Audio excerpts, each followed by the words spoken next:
আগামীকাল রাম মন্দিরের উদ্বোধন এবং ভক্তদের উদ্দেশ্যে চালু হয়েছে হেল্পলাইন নাম্বার। হেল্পলাইন নাম্বার চালু করেছে গেরুয়া শিবির। অপ্রীতিকর পরিস্থিতি তার মোকাবিলাতে প্রস্তুত বিজেপি। যে কোনো ধরনের সহযোগিতা পেতে হেল্পলাইন বিজেপির তরফ থেকে সেই নাম্বার ইতিমধ্যেই চালু করা হয়েছে।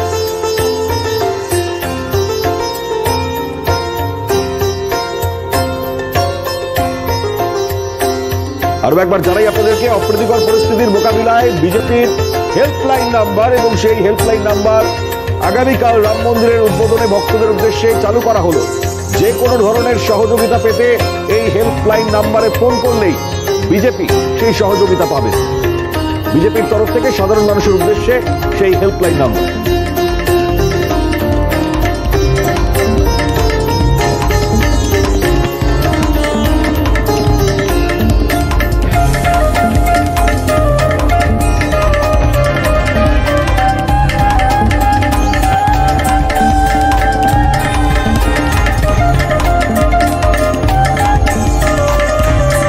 বড় দিন আগামীকাল, কার্যত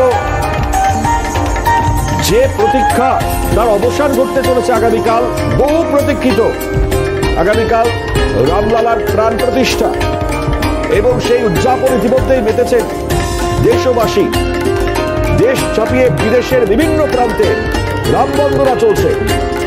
আর এই মুহূর্তে যে খবর দেখাচ্ছি আপনাদেরকে, হেল্পলাইন নাম্বার চালু করলো গেরুয়া শিবির। অপ্রীতিকর পরিস্থিতির মোকাবিলায় বিজেপির তরফ থেকে এই প্রস্তুতি। আমাদের সঙ্গে প্রীতিশ রয়েছেন টেলিফোন লাইনে, আমাদের প্রতিনিধি। আরো বিস্তারিত জানাবেন প্রীতিশ, কি জানা যাচ্ছে আর বিজেপির তরফে?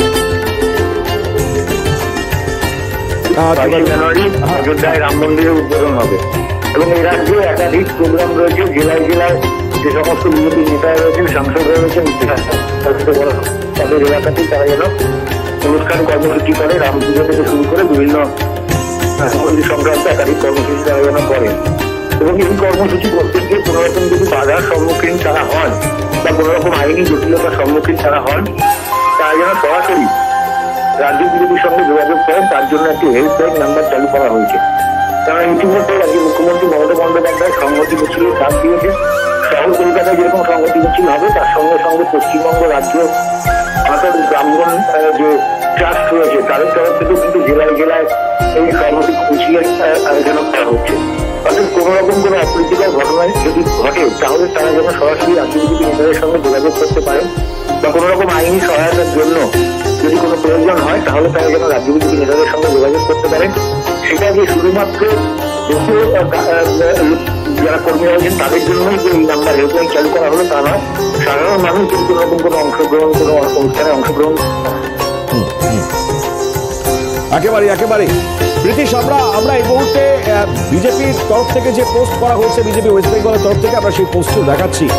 এবং আপনারা দেখুন, 22শে জানুয়ারি 2024 কোনো জায়গায় রাম মন্দির নিয়ে কর্মসূচি করতে গিয়ে কোনো বাধা পেলে বা কোনো অপ্রীতিকর ঘটনার জন্য আইনি সহযোগিতার জন্য কল করুন হেল্পলাইন নাম্বার 7605026115 7605026115। এই নাম্বারে আপনারা ফোন করলেই সহযোগিতা পাবেন। প্রীতিশ আমাদেরকে যেমনটা জানাচ্ছে, প্রীতিশ খুব স্বাভাবিকভাবে এটার গুরুত্ব মানে পড়লো কেন, মানে খুব স্বাভাবিকভাবে মানে এই গোটা পরিস্থিতি আগামীকাল তারা কিছু আশঙ্কা করছেন?